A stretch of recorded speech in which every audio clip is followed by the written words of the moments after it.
Hi there, readers, and welcome to day 20.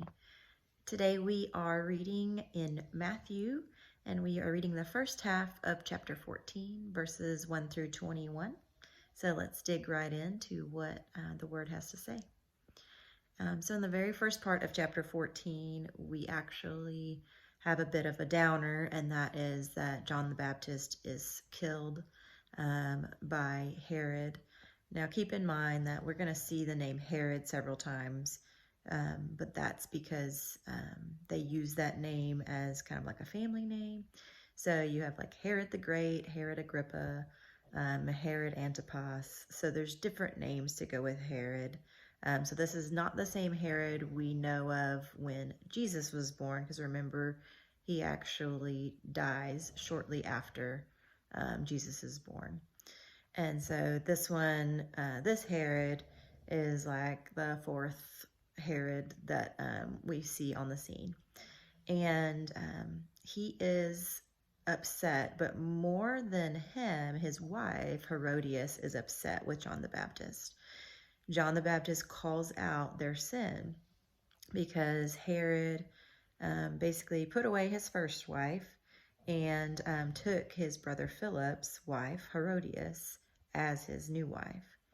And so they are, of course, sinning in that way and unrepentant in that sin. And John the Baptist is calling them out. So Herodias is mad, and she basically tricks her husband by sending her daughter to dance for him and his friends at a party. They probably had too much to drink, and obviously not making the wisest choices. So Herod ends up making a very rash promise, an oath, and then when he says, "You can have whatever you want," the daughter asks for John the Baptist's head on a plate.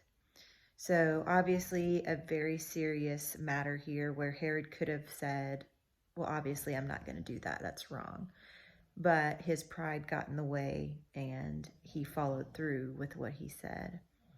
And we have to keep in mind here, obviously there's different things that play into this time frame, and but one thing that I definitely picked up out of this section was to be careful with what we promise and what we get into contract with people with, that we're very cautious about making those decisions, praying to God about those decisions, just because those can sometimes come back to be a negative consequence. And not only that, but if we do make a promise, that there are some promises that if we kept would cause us to sin. And so we have to decide how we're going to respond in those situations. And then after John the Baptist is beheaded, Jesus finds out, and he goes off on his own, or at least tries to. And we can assume here that maybe he's needing to mourn, and because he's still sad that John the Baptist, even though he knew it was going to happen, even though all of those things, he was still human at this point, and so he's brokenhearted for this situation. And not only that, they've been traveling and performing all these miracles, so he's probably tired as well. But the multitudes are following him, and so he actually has compassion on them, is what the Bible says. And I think that's so important for us to understand, that it is very easy for us in our human nature to say, not right now, we're too busy, we're too tired. And when people are needing help, that we somehow have to pull some of that strength together to find compassion for those people, which can be very difficult. And not only that, of course, one of the most famous stories probably, where Jesus ends up feeding the 5,000. And sometimes as a kid, you may not catch, if you've heard this story, on the felt board, you may not catch that it was more than 5,000 people. It's 5,000 men is what they counted, but that didn't actually count the women and children that were there as well.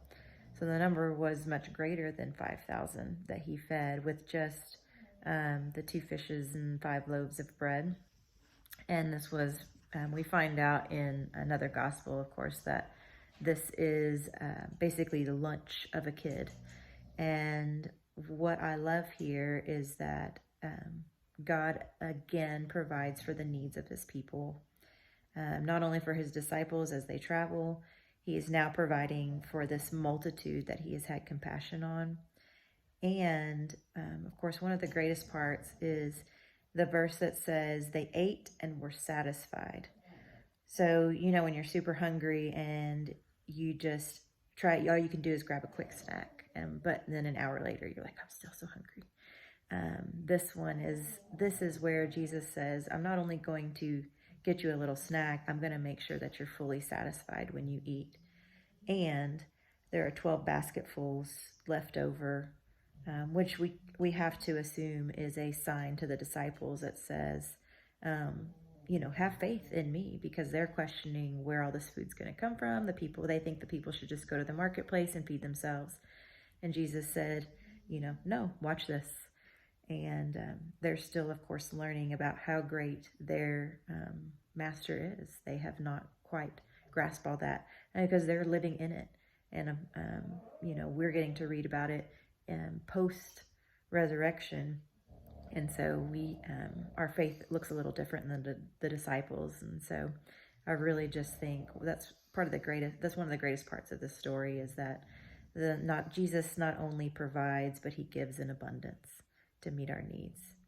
So I pray today that you will look for ways to show compassion to others, and that you will be thankful and of all your blessings, and look for those ways that Jesus not only provides, but gives to you in abundance.